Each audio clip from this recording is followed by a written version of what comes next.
جی، کسی نے پوچھا ہے کہ آج کل سوشل میڈیا پر جو علماء کرام آپس میں اختلاف کرتے ہیں، ویڈیوز بناتے ایک دوسرے کے خلاف، جیسے جامعۃ الرشید والے ہیں اور جمعیت علماء اسلام والے ہیں، تو ان کے آپس میں بہت زیادہ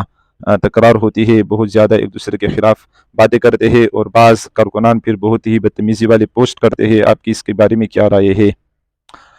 یقیناً آج کل جو سوشل میڈیا پر علماء کرام کا رویہ، ان کے بیانات دیکھے جاتے ہیں، تو اس بارے میں ایک بات تو ہم سب کو یہ سمجھ لینی چاہیے، اور ان علماء کرام کو بھی یہ بات سمجھ لینی چاہیے کہ علماء کرام انبیاء کرام علیہ الصلوۃ والسلام کے ورثاء نائبین ہوتے ہیں، اور علماء کرام انبیاء کرام علیہ الصلوۃ والسلام کے نائبین جس چیز کی وجہ سے ہوتے ہیں وہ ہے علم،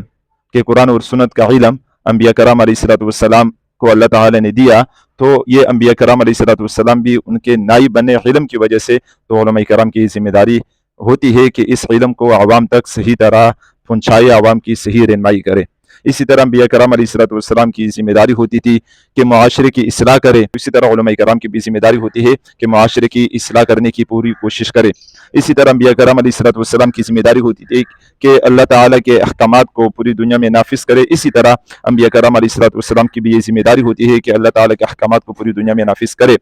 تو جن کاموں میں انبیاء کرام علیہ الصلوۃ والسلام ذمہ دار تھے، ان کاموں میں علماء کرام بھی ذمہ دار ہے، تو اسی وجہ سے علماء کرام انبیاء کرام علیہ الصلوۃ والسلام کے نائبین اور ورثاء کے جاتے ہیں۔ لیکن آج کل واقعی سوشل میڈیا پر جو ایک بیس چلی ہے، جو ایک جو ہے نا بدتمیزی کا لہر آ چکا ہے، تو وہ انتہائی افسوسناک ہے۔ بعض کارکنان تو بہت ہی بدتمیزی اختیار کر لیتے ہیں، علماء کرام کی گستاخی اور توہین تک چلے جاتے ہیں۔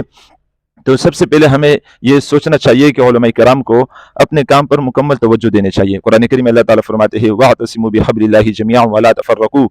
کہ تفرق کا اختلاف پیدا مت کرو، بلکہ اللہ کی رسی کو سب مضبوطی سے تھام لو۔ تو یہ اللہ تعالیٰ کا حکم ہے، اور یہ سب علماء کرام جانتے ہیں۔ اور حضرت جناب نبی کریم صلی اللہ علیہ وسلم کا حدیث ہے ید اللہ علی الجماعتی، اللہ تعالیٰ کی رضا، اللہ تعالیٰ کی طاقت، اللہ تعالیٰ کی مدد، نصرت جماعت والوں کے ساتھ ہے، جو اتفاق اتحاد کے ساتھ رہتے ہیں، جو تفرق کا پیدا نہیں کرتے ہیں، جمہور کے ساتھ ہے اللہ تعالیٰ کی مدد و نصرت۔ معاشرت و اصل میں کہتے ہیں عوام کو، ایک خاندان میں دو چند علماء کرام ہوتے ہیں تو اصل معاشرت و عوام کا ہے، تو عوام تو ویسے بھی بعض مسائل کی وجہ سے انتہائی متنفر ہے کہ یہ آپس میں ایک دوسرے کے پیچھے نماز نہیں پڑھتے ہیں، یا ایک دوسرے کے خلاف بات کرتے ہیں، یا ایک دوسرے سے جو ہے نا حسد کرتے ہیں۔ تو آج کل یہ جو صورتحال ہے، یہ مزید معاشرے کو بگاڑ کی طرف لے جائے گا۔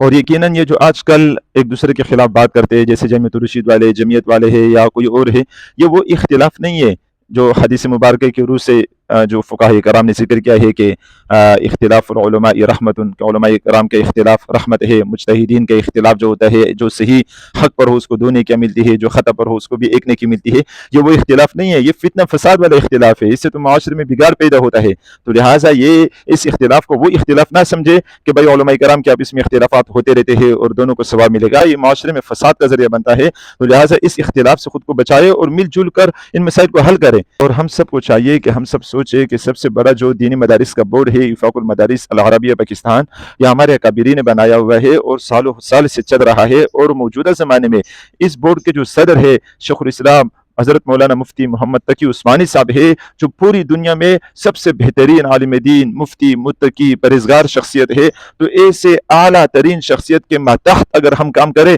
تو یہ ہمارے لیے بہت اعزاز کی بات ہے۔ تو ہم سب کو چاہیے کہ ہم جتنے بھی علماء کرام ہیں، جامعۃ الرشید والے ہیں یا اور بورڈ والے ہیں، یہ سب کے سب اسی بورڈ کو مضبوط کریں، وفاق المدارس العربیہ پاکستان کے بورڈ کو مضبوط کرے، اور حضرت شیخ الاسلام مفتی تقی عثمانی صاحب کے ماتحت کام کرنے کو اپنے لیے سعادت سمجھے۔ اور دوسری بات، جو جمعیت علماء اسلام ہے، یہ بھی ایک ایسی جماعت ہے، بہت پرانی، بہت بڑی جماعت ہے، جس کے موجودہ صدر، موجودہ سرپرست حضرت مولانا فضل الرحمان صاحب ہے۔ یاد رکھیے کہ مولانا فضل الرحمان صاحب جب نہیں تھے تب بھی یہ جماعت تھی، جمعیت علماء اسلام، اور مولانا فضل الرحمان صاحب جب نہیں ہوں گے تب بھی یہ جماعت رہے گی۔ تو یہ مولانا فضل الرحمان صاحب کو کوئی ذاتی جماعت نہیں ہے، یہ بڑے بڑے اکابرین اس جماعت میں رہ چکے ہیں۔ مولانا حسین احمد مندی رحمۃ اللہ، مولانا احمد علی لاہوری رحمۃ اللہ، مولانا عبداللہ درخواستی رحمۃ اللہ، بہت بڑے بڑے اکابرین اس جماعت کے سرپرست اعلیٰ بن چکے ہیں، حضرت مولانا مفتی محمود صاحب رحمۃ اللہ ہے۔ تو ہم سب کو چاہیے کہ ہم اسی جماعت کو مضبوط کریں، علماء کرام اب اس میں اتفاق اتحاد کریں، اور ایک